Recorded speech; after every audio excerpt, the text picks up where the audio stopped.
গতকাল পশ্চিম মেদিনীপুর জেলার দাঁতন 2 নম্বর ব্লকের অন্তর্ভুক্ত ভগবতী দেবী প্রাইমারি টিচার্স ইনস্টিটিউট এর ব্যবস্থাপনা এবং জেলা লিগ্যাল সার্ভিস অথরিটি এর সহযোগিতায় একটি আইনি সচেতনতা শিবির অনুষ্ঠিত হয়েছিল। উপস্থিত ছিলেন ওই প্রতিষ্ঠানের ছাত্রছাত্রী সহ সম্মানীয় অতিথিগণ। ওই কলেজের প্রিন্সিপাল ডক্টর সিদ্ধার্থ শঙ্কর মিত্র, ডিইআইইডি বিভাগের এইচও সুমনা মাইতি, ডিএলএস এ জজ শাহিদ পারভেজ ও স্থানীয় অধিকার মিত্র সোমা মাইতি পাত্র, সুচরিতা জানা। তথ্য ও রিপোর্টে গঙ্গাধর রায়ের সাথে সংবাদ পাঠে আমি পায়েল মান্না পাজা, ঘাটাল বার্তা। ইমিডিয়েটলি দুটো ইফেক্ট হচ্ছে, পড়াশোনা দুজনেরই চলে গেল, স্কুল ড্রপ আউট হয়ে গেল। যে মেয়ে স্কুলে পড়তো সে টিউশন করে নাম গেল, টিউশনও গেল, স্কুলে গেল, দুটোই চলে গেল, ছেলেটাও গেল। এবং এরকম ইনকাম নেই যে দুজনকে সাপোর্ট করবে এবং থার্ড পার্সন যে জেনারেট হবে বাই প্রেগনেন্সি তাকে সাপোর্ট করার মতো এই বাজারে নেই। এবার 2-3 দিন ভাড়াতে থাকার পরে মা বাবা কি করলেন, অভিভাবক মিসিং কমপ্লেন করলেন, খুঁজতে শুরু হলো। তুই তো, তোর সাথে বন্ধুত্ব ছিল, তুই জানবি, তুই জানিস, তোর সাথেই গিয়েছিল না টিউশন পড়তে সেদিন, বল। সেটা যদি জানে বলে দেয় সত্যি কথা, না বললে পুলিশ খুঁজে তখন নিয়ে উদ্ধার করে আসছে। এখনো পর্যন্ত দুজনের মধ্যে বিয়ের কথা বলিনি, কিন্তু আমি সঙ্গে থেকেছে। নিয়ে চলে এলো, মেয়েটাকে কোথায় নিয়ে যাওয়া হলো, কোর্টে কেস হলো, গোপন জবানবন্দি লেখা হচ্ছে, মেয়েটা চলে যাচ্ছে মেয়েদের হোমে। এবার যতক্ষণ না সোশ্যাল ইনভেস্টিগেশন রিপোর্ট আসছে মেয়েকে তার বাবা মাকে দেওয়া হয় না। এবার ছেলে যদি 2-1 দিন থেকে গিয়েছে, ফিজিক্যাল রিলেশন হয়েছে, weather married or not married, কোনো মন্দিরে বিয়ে করুক অথবা না করুক, কি হয়ে যাচ্ছে ওখানে, যদি কেসটা POCSO case, prevention of child from sexual offences act 2012।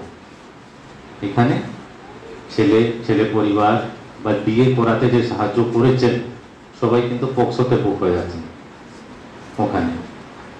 এবার prohibition of child marriage act 2006 রয়েছে, এখানে প্রায় 1 লাখ টাকা পর্যন্ত জরিমানা, 2 বছর পর্যন্ত সাজা রয়েছে। এতগুলো আইনে মামলা রুজু হয়ে যাচ্ছে, শুধু ওই টিউশন পড়তে গেছি ওই কারণে এতগুলো মামলা রুজু হয়ে যাচ্ছে। তাহলে কি দাঁড়ালো, পড়াশোনা শেষ হয়ে গেল, মা বাবার নাম শেষ, স্কুলের নাম শেষ, গ্রাম আত্মীয় স্বজনের কাছে। এমনও হোম থেকে আমরা মেয়ে পেয়েছি, এখানে আমি হোমের নাম বলছি না, একটা মেয়েকে আমরা উদ্ধার করে আনা হয়েছে, বাড়ি পাঠানো হয়েছে, আর সেই মেয়েটা 3 বার পালিয়ে বিয়ে করেছে, মানে পালিয়েছে, বিয়ে করেছে বলবো না, থ্রাইস সি লভড। একটাই মেয়ে আমাদের মেদিনীপুরের হোমে আছে, এখন হয়তো চলে গেছে 3 বার, একটাই মেয়ে 3 বার। তাহলে কোথায় মেন্টাল স্টেটটা কোথায় যাচ্ছে? আমরা তো কাউন্সিলিং করছি, তাহলে কি বিয়ে করাই কি একমাত্র উদ্দেশ্য as a student? No, student তো আমাদের পড়াশোনা উদ্দেশ্য। আর আমি এই জায়গায় এসেছি, এখন স্যার ম্যাডাম প্রিন্সিপাল এখানে আমাকে নিয়ে এলেন, ইন্ট্রোডিউস করালেন, আমি তো এই জায়গায় দাঁড়িয়েছি বিকজ অফ এ টিচার। আমিও বদমাশি করেছি ক্লাস 7-8 পর্যন্ত, কিন্তু তখন 9 গেলাম, তখন দেখুন না পড়তে হবে, দের ইজ নো অল্টারনেটিভ। তো টিচারের কথা শুনেছি বলে আজকে এই জায়গায় এসেছি। যখন টিচারের কথা কেউ না শোনে, পাড়াতে আড্ডা মারতে যাবে, তাহলে ওই ভবিষ্যৎটা তো ওরকমই থেকে যাবে না। কারোর বাবা মা হয়তো গ্যারেজে কাজ করেছেন বা করছেন, ইলেকট্রিক্যাল কাজ করছেন, হাতের কাজ করছেন, কষ্ট করে পড়াচ্ছেন, মানুষ করার চেষ্টা করছেন। এই যে আমরা যে কষ্টটা করছি বা করবো, আমার নেক্সট জেনারেশন যেটা ওটা না করুক, ভালো করে পড়াশোনা করুক, নিজে পায়ে দাঁড়াক, চাকরি পাক, তারপরে বিয়ে করুক। কিন্তু ওটা করতে করতে যদি সেই বাচ্চা আবার সেই রকমই কাউকে বিয়ে করে নিল, সেই জেনারেশন আবার 20 বছর পিছিয়ে গেল। আপনারা ছোট ভাই বোন যদি থাকে, দরকার পড়লে কিপ্যাড ফোন দেবেন না, যদি smartphone watch on his or her activity. এই জেলাতে অ্যাটলিস্ট 10টার মধ্যে 5টা এরকম মোবাইল জেনারেটেড কেস আমরা বাল্য বিবাহ পাচ্ছি। তো পার্সেলটা এখনো এলো না কেন? আপনি কে বলছেন? আমি এই মিস্টার এক্স বলছি, এই জায়গা থেকে বলছি। ওহো, কোনো কারণে যায়নি? আচ্ছা, একটা কাজ করুন, আপনাকে এই মোবাইলে আপনার এটাই নম্বর, এই মোবাইল থেকেই তো আপনি অর্ডার প্লেস করেছেন, এই নম্বরে আপনাকে একটা লিঙ্ক পাঠাচ্ছি, ওটা অ্যাড্রেস ভেরিফিকেশনের জন্য, ওটায় ক্লিক করুন। ক্লিক করুন, ঠিক আছে, ক্লিক হলো। আমার পাড়াকে বাঁচাতে হবে, আমার গ্রামকে বাঁচাতে হবে। আমি সরাসরি কিছু প্রশ্ন উত্তরে যেতে চাইছি। এবং কয়েকজন আমাকে বলেছেন যে তারা আলাদাভাবে স্যারের সঙ্গে একটু কথা বলতে চান। এইটুকু মাথায় রাখতে হবে যে স্যারের অত্যন্ত একটা ব্যস্ততার মধ্যে এবং আছেন। আপনারা সম্ভব এখানেই আপনাদের সমস্যাগুলোর কথা বলতে পারেন, সেটা বলুন।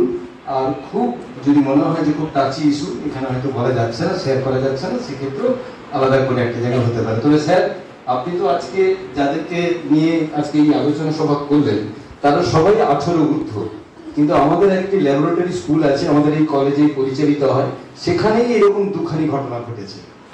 একজন ছাত্র, সে ছাত্রই, তার পরিচয় তো ছাত্র, সে বিদ্যালয় হোক কিংবা অন্য বিদ্যালয় হোক, সেখানকার দিদিমণি এবং তার বন্ধু বান্ধব যারা সেই শ্রেণীতে পড়ে এবং অন্য শ্রেণীতে পড়ে তাদের ছবিগুলোকে নিয়ে, অন্য ছবি, অশালীন ছবি, সেগুলোকে নিয়ে ইনস্টাগ্রামে দেয়। তো স্বাভাবিকভাবে আমরা মেদিনীপুরে যোগাযোগ করি এবং তারা নানা রকমের কথাই বলেন, যা বোঝা যায় যে লিখিত কিংবা অনলাইন, মানে অনলাইন হলে ঠিক আছে, লিখিত নিতে খুব একটা আগ্রহী নয়।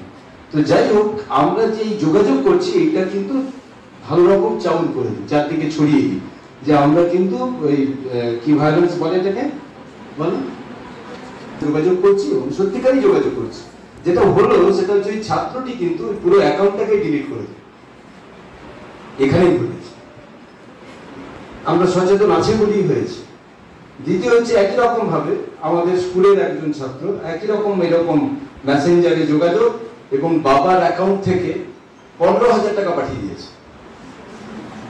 এবং সে বলেছিল কি যে এই যে কথোপকথনগুলো হচ্ছিল সেগুলো অডিও রেকর্ডিং করে রেখেছিল। ওইটুকু বাচ্চা ক্লাস 8-এ পড়ে, তাকে কালকে অন্য একটি দুষ্টুমির জন্য আমার রুমে ডেকেছিলাম। তখন তার আগেকার ঘটনা জানে না, এখনো আমাদের স্কুলে পড়ছে। তো 15,000 টাকা বাবার অ্যাকাউন্ট থেকে চলে গেছে। ওই সব অডিও ক্লিপ এসবের পরে যাই হোক যোগাযোগ করে টোরে ব্যাংক তাদেরকে পুরো টাকাটাই ফেরত এনেছে। তার মানে এটা হচ্ছে যে সচেতনতার প্রয়োজন। এটা দুটো বইয়ের নাম হচ্ছে শিশু মহিলাদের আইনি অধিকার ও সুরক্ষা আর প্রাথমিক আইনি শিক্ষা। দুটো বই আমরা প্রিন্সিপাল স্যার হাতে তুলে দিচ্ছি, আপনারা লাইব্রেরিতে বই পড়তে একটু ক্লিক করবেন, নিজের রাইটস এর ব্যাপারটা একটু দেখবেন। আজকে যে শিবিরটি অনুষ্ঠিত হলো সেটা হচ্ছে এটি আইনি সচেতনতা শিবির এবং আইনি পরামর্শ শিবির। এই শিবিরে উপস্থিত ছিলেন আমাদের জেলার যে district legal services authority Shri Shahid Parvez মহোদয়, তিনি ছিলেন এবং আইন সম্পর্কে সচেতনতা আমাদের প্রশিক্ষণার্থীদের মধ্যে তিনি বললেন কিছু কথা, যে আমরা একজন নাগরিক হিসেবে আমাদের কি কি অধিকার আছে, আমরা সরকারিভাবে কি কি আইনি পরিষেবা পেতে পারি। শুধু আমাদের প্রশিক্ষণার্থী নয়, প্রায় 50 জন মতো কি ততোধিক হবে অভিভাবিকা মণ্ডলী, এলাকার মানুষজনও ছিলেন। তারা তাদের নানা সমস্যার কথা ব্যক্তিগতভাবে বলেছেন এবং তাদের সহায়তা করবার কথাও এই অথরিটির পক্ষ থেকে জানানো হয়েছে। কতটা রেসপন্স দেখলেন? ভালোই একটা উপস্থিতি এবং অনেক মানুষেরই তো নানা ধরনের সমস্যা আছে, সাইবার ক্রাইম আছে, অর্থনৈতিক সমস্যাও অনেক ক্ষেত্রে হয়েছে, জায়গা জমি সংক্রান্ত সমস্যা, ইলেকট্রিসিটি, বিএলআরও, নানা ধরনেরই সমস্যা মানে রয়েছে আমি যা দেখলাম। তো যাই হোক, তারা বলেছেন তারা তাদের মতো করে চেষ্টা করবেন যে এই সমস্যাগুলো যাতে সমাধান হয়।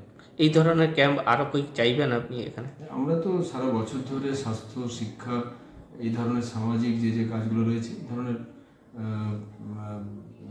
সচেতনতামূলক শিবির, কোনো ক্ষেত্রে সেমিনার, কোনো ক্ষেত্রে কর্মশালা, এগুলো তো আমরা করেই থাকি।